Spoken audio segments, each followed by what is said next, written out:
Bonjour, bienvenue encore sur cette chaîne. Moi, c'est Fred. Si c'est la première fois que vous êtes ici, alors n'hésitez pas de vous abonner, à aimer, à partager ma vidéo. Et nous allons parler aujourd'hui de différentes méthodes d'immigrer au Canada. Quelles sont les possibilités que vous avez pour immigrer au Canada? Alors, si vous voulez avoir des informations fiables, n'hésitez pas à aimer, à partager, à commenter. Et nous allons parler de cela en détail. Alors, la première des choses, c'est il y a l'Express Entry. C'est quelqu'un qui vit aux États-Unis en tant que, en tant qu'un travailleur. Donc, vous avez la possibilité de venir au Canada plutôt, pas aux États-Unis, au Canada en tant qu'un travailleur. C'est ce qu'on appelle par Express Entry. Il y a des possibilités. Si vous avez besoin aussi de connaître, j'ai déjà fait une vidéo où je parlais des différentes opportunités de travail au Canada, mais si vous avez aussi besoin de plus de détails, nous pouvons parler de cela. Donc, avec ce Express Entry, vous pouvez venir ou aller au Canada avec le boulot et vous avez la possibilité d'y vivre et mener votre vie à bien avec votre famille. Et puis, il y a la famille. Vous pouvez entrer au Canada par la famille.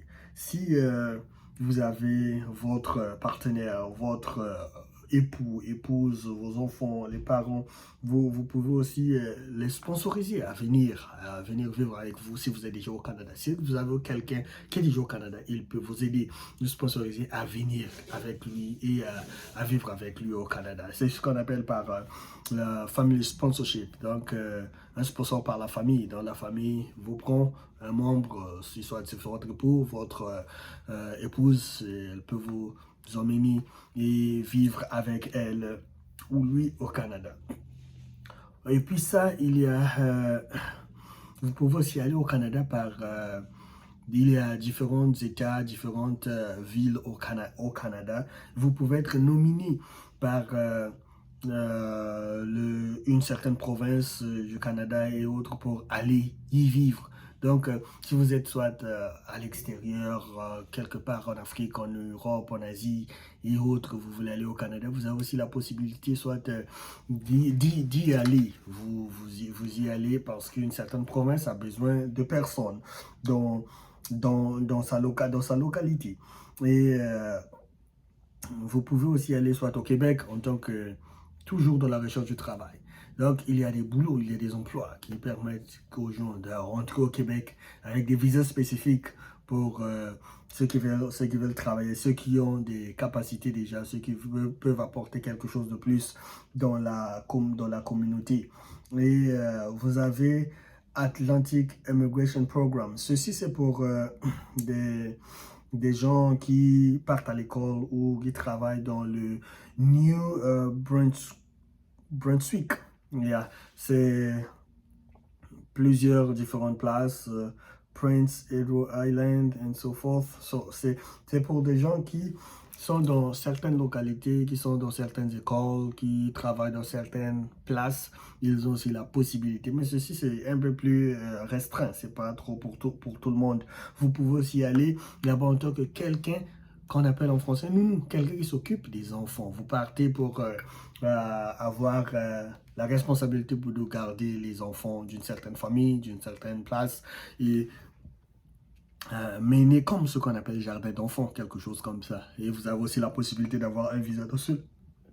Il y a aussi le Startup Visa. Ceci, c'est pour des jeunes entrepreneurs qui veulent immigrer au Canada pour commencer une affaire, pour commencer un business et commencer à créer des boulots, recruter des gens locaux. C'est ce qu'on appelle Startup Visa. Si vous avez quelque chose en tête, un business, un projet en tête, vous avez la possibilité d'aller au Canada et demander aussi un visa à partir de cela.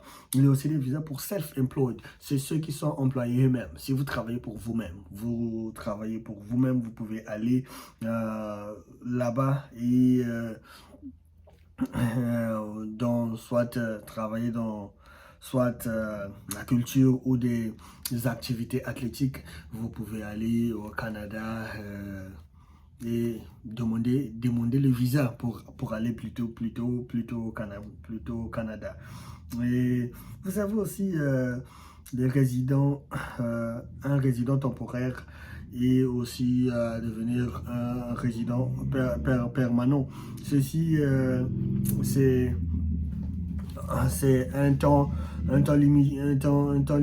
limité où vous pouvez être temporairement un résident et puis vous transitez à devenir un résident permanent.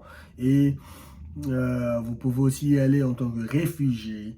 Vous allez au Canada en tant que réfugié. Vous demandez euh, un visa, vous présentez pourquoi vous voulez être réfugié. Est-ce qu'il y a des problèmes dans votre pays?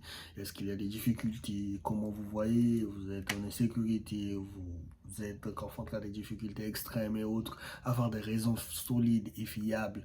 Cela vous permettra aussi d'avoir un visa du Canada. Et en général, c'est un peu ça. Donc, nous avons Express Entry. Et nous avons Express Entry, ce qui est pour des gens qui ont des compétences pour aller travailler au Canada. La famille peut vous sponsoriser, des provinces aussi peuvent vous nominer. Des visas pour des gens qui veulent aller travailler directement au Québec.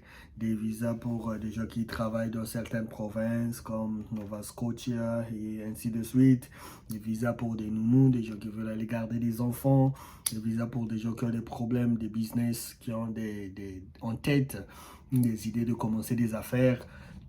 Vous avez aussi des visas pour soit des athlétiques, pour des gens qui sont un peu dans le domaine culturel, qui sont employés par eux-mêmes, ils peuvent y aller.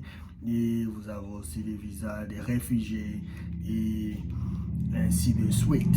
Alors, si vous avez une question, si vous voulez que je puisse parler d'un visa spécifique, vous pouvez laisser un commentaire, comment appliquer à ce visa. Laissez un commentaire, je vais vous diriger et vous montrer ce qu'il faut faire. Merci beaucoup et portez-vous bien. Merci.